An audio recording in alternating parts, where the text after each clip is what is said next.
Next speaker is Dr. John Gillies, a respiratory physician who was once the clinical director of respiratory here at Canterbury DHB, but has now retired and become a full-time painter.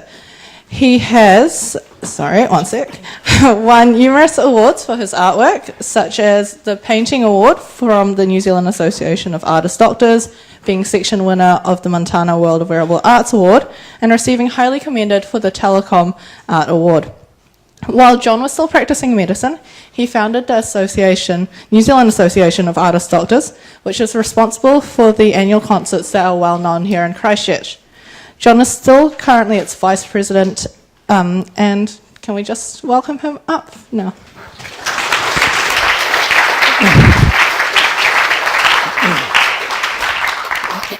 Thank you very much indeed, Gisela. When I was asked originally to speak to the group, because it was a leadership forum, I thought it may be helpful not only to talk about art and health, because you all know that art and health are partners, but also to share with you some of my experiences as a leader in medicine, because I have to say I was a reluctant leader. I didn't particularly want to do it, and I was thrown into that situation.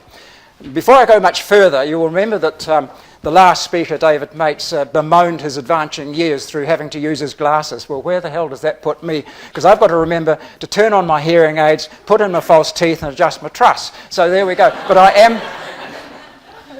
am rather deaf, and that's due to my war service, my national service. But and so that if you ask me a question and I give you a ridiculous answer, that's normal. But if you ask me a question and I give you a sensible answer, there's a good chance I haven't heard the question. Now, when we think about leadership, I guess all clinicians have to define their topic. And if you look up any dictionary, you'll see that leadership is defined as leading a group of people or an organisation. Now, the big problem is to define a leader. Now, it's a bit like pornography, really, to define, because that pornography is impossible to define, but we all know what it is when we see it. And it's the same, I think, with leaders. So I'm not going to say any more. But of leaders, I think it was Franklin Delano Roosevelt who said, the only time a leader has to worry is when he turns around and looks in the opposite direction and there's no one following. And I think that is the problem for leaders. You have to have the right blend of skills to be able to do the job. Now, it's interesting that this is the Bevan Lecture Theatre, and on your left on the wall there is a fellow whom I considered was perhaps one of the greatest medical leaders of all time. This man was creative, he was intelligent, he was experienced, he was an amazing personality, he had all the right mix. He never at any stage used his knowledge and his position in a threatening manner. He didn't have students bursting into tears. He was a man who encouraged you. You wanted to learn. And I think the community has acknowledged that, because I don't know if any of you have been able to walk around the Arts Centre, and you will see there that there is a collection in a crescent of busts of heroes of Canterbury. Does that make sense? Has any of you seen that? Yeah. Okay. Don Bevan is one of those. Now, he was a very interesting character. I can't actually remember when I painted that portrait. It may have been about 15 years ago. But I had to go round to his place and I set up my easel, and the poor bugger, I made him stand. So he couldn't stand for very long. I had multiple sessions. Of course, one day, it was a lovely day, and I made the mistake of going around to see him in my new motorbike, which was a Honda Fireblade, which was the first at the time. He didn't say anything, but when I arrived home, Jenny, my wife, said, Don Bevan has just rung me and said, you are not to ride that bike down to your Ashburton clinic, because I'd admitted I'd done that. You're only allowed to ride it to the gym or whatever. But that was the nurturing quality. This man had the nurturing qualities that made him a great clinician and a great teacher, and I really admired him. So I think that's enough about leadership in general and what leaders are. But I wanted to tell you a little bit about my experience, because I was in the Department of Respiratory Medicine, and we, many years back, not now, so I don't want you to discuss this with anyone, we had problems. we had problems. And the problems were with personalities. So clinicians can be a little bit prima donna-ish at times. And the only problems happens, of course, when individuals start having a love affair with their ideas. Then you are in trouble. Now, I had a part-time position, so I wasn't in the hospital all the time. And whenever I sensed things were not right, you're not really here, no, don't be too worried. But it was very apparent to me that the divisions within the department were starting to rip it up, and that we were not getting our fair share that we really should, because other departments had their act together. So I remember one day I thought, I put up with this long enough, and we used to have a Friday afternoon, late afternoon meeting, and where we all got together and so on. And one day I decided, no, damn this. So I locked the door, put the table against the door, sat on it and said, we are not leaving until we sort this out. And that was the first time that we were able to really throw the cards on the table. And then there was a lot of gnashing of teeth. There was even tears. But it made a huge difference, and suddenly the group started to work together. Well, the other problem was, this underlines what I'm just saying, one of the incumbents, the clinical director, was voted out of office, and that's not a very good thing to happen. So it left a vacancy, and of course the lot fell on me, and I didn't really want the job because I had a busy practice. I had enough to do without taking that on. But I had to agree to it, which I did. I said I'd do it for 6 months and ended up by doing it for 18. But that was the absolute limit.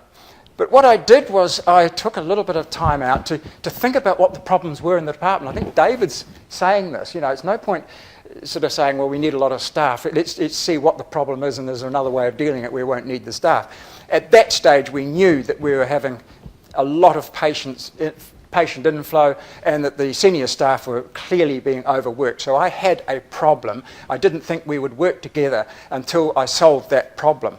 But the hospital, of course, has every department making demands, because the pie is only so limited. You can only have, it's a set budget, and there's only a certain amount that you can have. And of course, everyone had cogent reasons for wanting to have extra staff members, naturally. So I had to think about, how will I solve this problem? So I scratched my head a wee bit and thought, what I really need to do is have an external assessor, somebody that is not really with us, have a look at our department, go through everything that we do, tell us, are we doing it right? Now, we had 30 inpatients, oodles of outpatients, we had services, sleep service, this and that. Look at the whole thing globally and tell us, are we doing it right? Because it was very important to have the right sort of person to do that. And the Area Health Board actually approved that. Well, the person came along, and I vacated my office for 2 weeks, and they went through absolutely everything, made recommendations to the board, and we received 2 senior staff appointments, not 1. So I thought that was good. So in my time, when I agreed to do it, I actually wrote down what were the aims that I wanted to do. And I only wrote down 3. One was a staff member. Another was we had no isolation units. And of course, this was the time of SARS, you know, these terrible diseases. And here was a ward, a respiratory ward, with no isolation, no positive pressure isolation units. So, of course, there was a moan and groan about this, the expensive equipment for it. So I designed a system where we had a lot of single units, single bed units on the south wall. So I thought, now let's combine 3 of those, and we'll turn them into 2 units back to back, put a single unit above them to serve both units, and make en suite so that the people can stay there. And we did that, and that worked. And the final thing is, I wanted a decent sleep unit, because sleep medicine was just pretty new then. We're talking a few years ago. And so I needed one, because we wanted to attract registrars. We wanted people to come to our unit and to learn and to know that they could be properly trained in a properly assessed and accredited unit. And our sleep service was pretty Heath Robinson, really. It just consists of an air oximeter and a few CPAP machines. So anyway, I set about trying to do that. I think in the end, I achieved 2.5 of my AIMS objectives. We certainly started the unit, and the next, my successor, managed to complete it. So I've come away reasonably happy. Although a reluctant leader, I think that I made some sort of contribution anyway. And I'm only telling you not to be a smart ass and not clever. I'm actually telling you that when you are appointed to a role, inevitably you will find yourself in some sort of leadership role. It may not be major, and you may not like it, but it will be important. So my appeal to you is think globally, look at the problem, decide what it is that you want to achieve, recruit your colleagues, very important, discuss it with them. Does this make sense? If it doesn't, what else should we do? And then you have a chance of moving forward with a combined body, and you'll more likely succeed that way. Right, well, what I was really asked, thank you for putting up with all this, but what I was really asked to do was to share with you my views about the Artist Doctors Association. Now, as you know, art and health are very closely allied. And actually, I'm reminded of a story of a young girl who was mute, and nobody could figure out why. And one day, with an art person, I think she was in art therapy or something, and she drew a picture of somebody bashing somebody up. And it transpired that her brother had sexually abused her, and then he had beaten her to keep her mouth shut.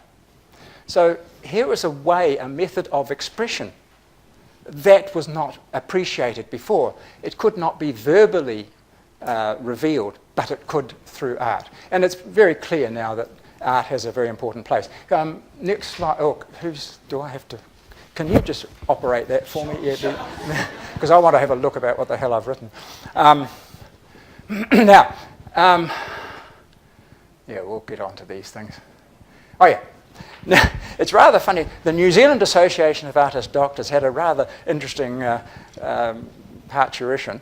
I happened to be at the medical library looking something up, and I saw this advertisement for the International Association of Artist Doctors. Now, I thought that they were medical illustrators, actually. I didn't know what the hell was going on, but I decided to write to them, and you can see the headquarters was in Spain, Unión Española de Artistas Médicos, and I wrote to this guy, Raspal, and he sent me a letter. Of course, it was in Spanish, and I had to pay something to get somebody to translate it for me.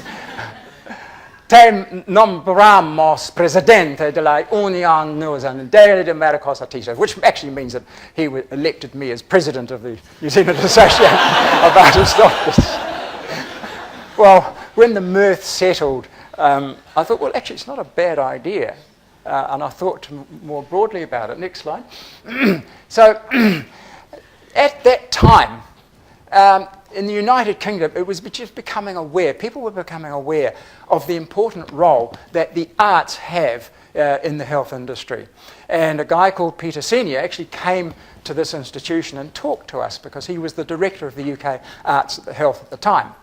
And what he showed was that it's not difficult to turn rather threatening pieces of medical hardware, make it friendly, like, excuse me, in the pediatric sense, children terrified of this huge X-ray machine. And areas for rehabilitation can be made friendly.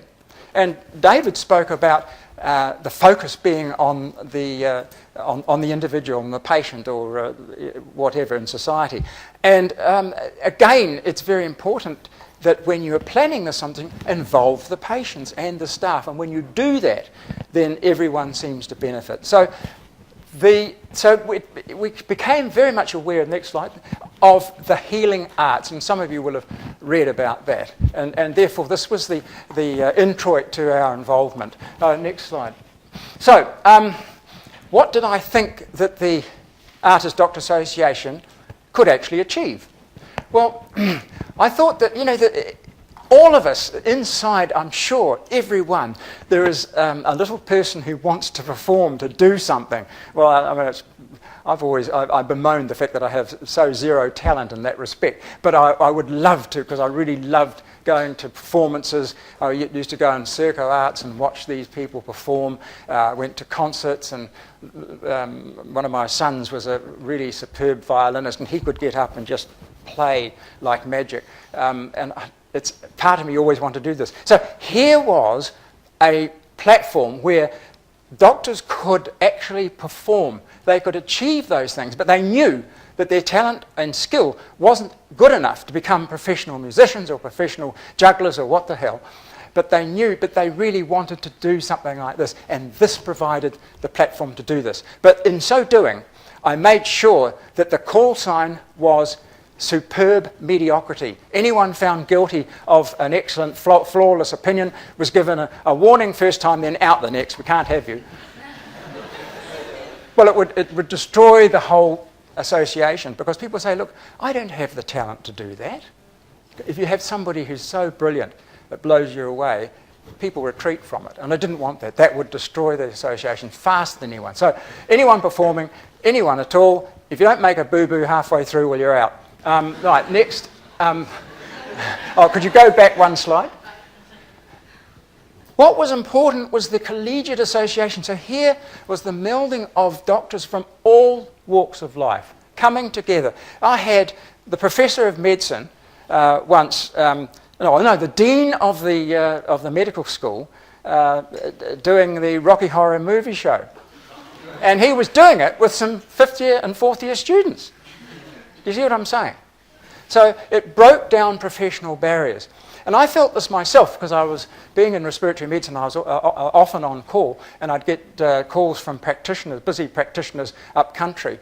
And I noticed that sometimes so-and-so would ring me from Darfield. Oh, are you still singing? Oh, yes, I am, and blah, blah, blah. Hey, now, what can I do to help? And it was that attitude. I thought, well, shit, whoops, if that's my attitude, could that not be the attitude of others? And who will benefit? Answer, the patient. The patient whom we serve. That is the important point. Okay, next. So if you're going to set up an organisation like this, the important thing is you've got to think about what you're letting yourself in for. So it was very quick. I realised very quickly what was happening. So I had to get hold of an organising committee. But I had a fair idea of where the talent was, and I had a few spies out in general practice, which was damn useful. So I had a blend of specialists and family practitioners and pathologists and surgeons and things like that in the organising committee. In fact, I had the professor of surgery, Alan Clark, who fell off a roof and made himself paraplegic, and he was part of the organising committee as well. We then decided, well, we really need a constitution. So we drew up a constitution and defined the membership that way. But we elected a secretary and treasurer. Next, we, of course, had to establish a bank account, because you can't do these things on zero cash. You really need a lot of money to do these things. So a single concert will cost roughly $15,000, roughly, sometimes more. I decided that it would be wise to have branch associations, so that I was hoping that Wellington and Invercargill, Dunedin, Auckland would form their own associations, and that maybe they would have groups that they'd like to send to perform from time to time. We would need to keep alert to current events. There were several doctors' publications, and there'd often be a little article saying, oh, there was a jazz group and so on. I spotted that one day from the North Island. We invited them down. It was great. We then had to embark on advertising. Sponsorship is a big thing, of course, and I do all that at the moment, and I think the sponsors are a bit used to, oh, it's you again. Never mind. They're all keen. I wanted to have a patron, and Dame Malvina Major kindly agreed to do that, because she sang for us at the concert once at my invitation. And an association logo. Next slide, thanks. So what was the first event? Well, the first event was actually not in the lecture theatre, it was just outside there. We had an exhibition of doctors' hobbies. And that was quite illuminating. So doctors were invited to submit their work. Sometimes it was photography, sometimes it was craft and art and so forth. And then people were invited to speak about that. And this was done with the Postgraduate Society as well. The next slide. So the first concert was actually held in the Great Hall of the Arts Centre. There were 220 seats available, and the concert sold out in 2 days. So I was quite encouraged by that. And we had single performers, we had small groups. The big item that we had was Betty Gurin, who was she's now deceased, was an anaesthetist from Blenheim. And she had, for one of her music exams, had done the Mozart 23rd Piano Concerto. Actually, that was the one I wanted. It's my favourite Mozart. And so she came along, and we had enough money to hire members from the CSO, because we didn't have enough doctors to form an orchestra. So we got quite a few CSO members around. And this was just a magic item. And we found that there was somebody had a link with a Chinese takeaway firm, and they agreed to make a Chinese banquet. And that really worked. So, fun. But, of course, when you have a successful first concert, it gets serious. You've got to make sure that every other one has something new and something different to offer. Next slide.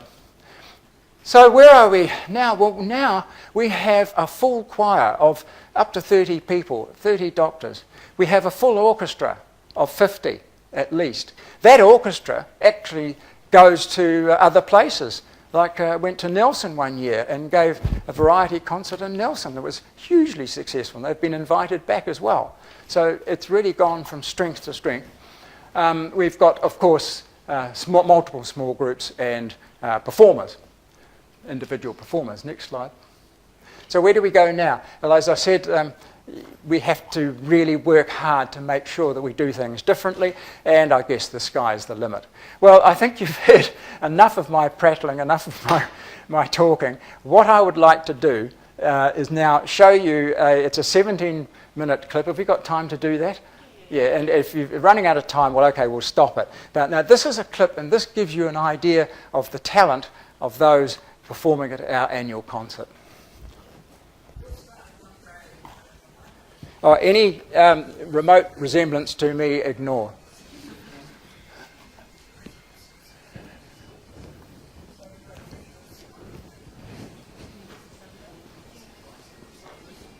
Can you upgrade the sound a wee bit?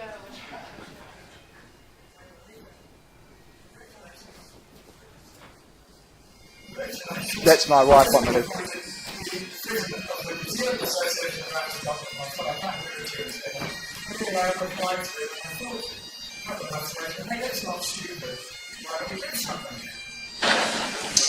We're all here, there's lots of us here who've been practicing for weeks, and we're all very excited and really nervous and really looking forward to putting on a show. He said, come on, let's do a concert. I ignored him.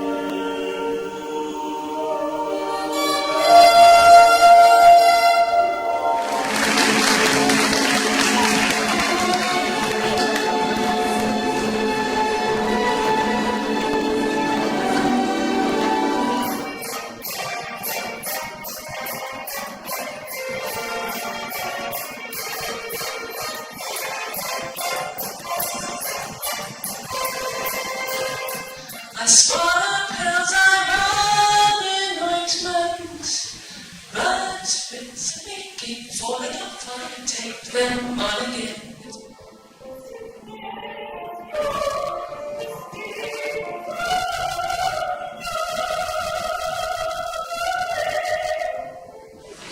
Now you'll be astonished to hear something entirely different.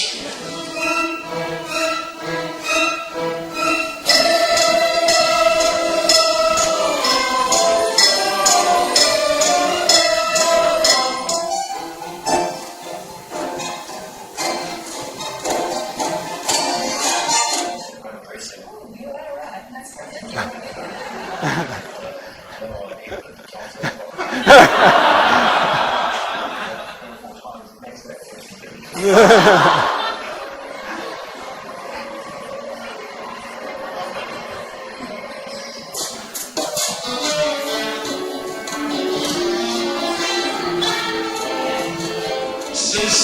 Jones, feeling good, I slip on, there's a dream, Julia Comfort for Julia.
He's a psychiatrist, by the way.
I picked up a hitchhiker. You've got to when you hit them.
his get to his pocket.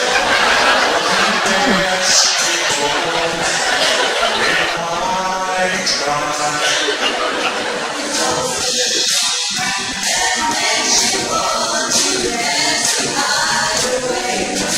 Gerald is a psychiatrist, but so far as I'm aware, he doesn't let that interfere with his parenting.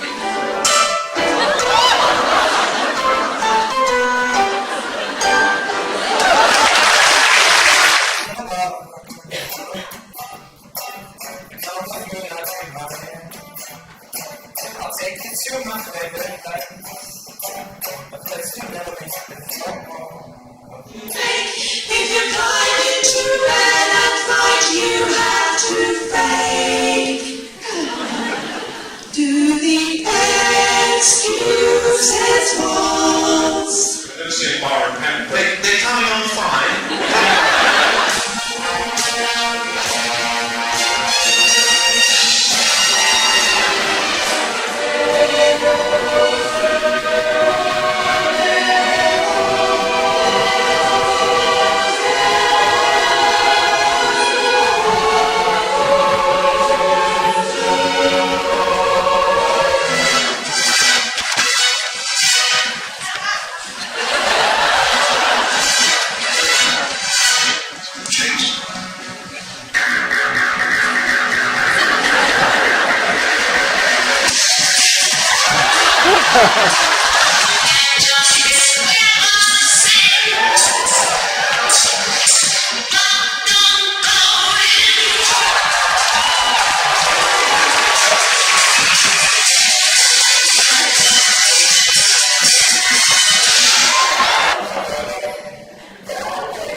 I actually stole it off a short, fat ginger kid.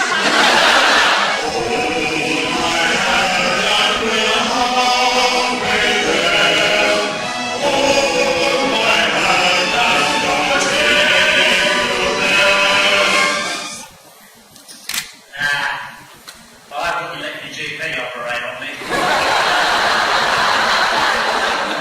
That's the fuse of the end instructions taken out the back of his head. That's it! That's it!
Well, there you have it. I think it's probably appropriate for me to just have pause for a commercial. This association would not exist if it were not for you and you taking part. So I would like to see any number of you who have just some talent, please. Well, I have none, so there we go. Just please be in touch. Get in touch with Gisela and she'll get in touch with me. Thank you very much. Now, if you want to ask any questions, now's your chance. Oh gosh, dumbfounded. I better go. Thank you.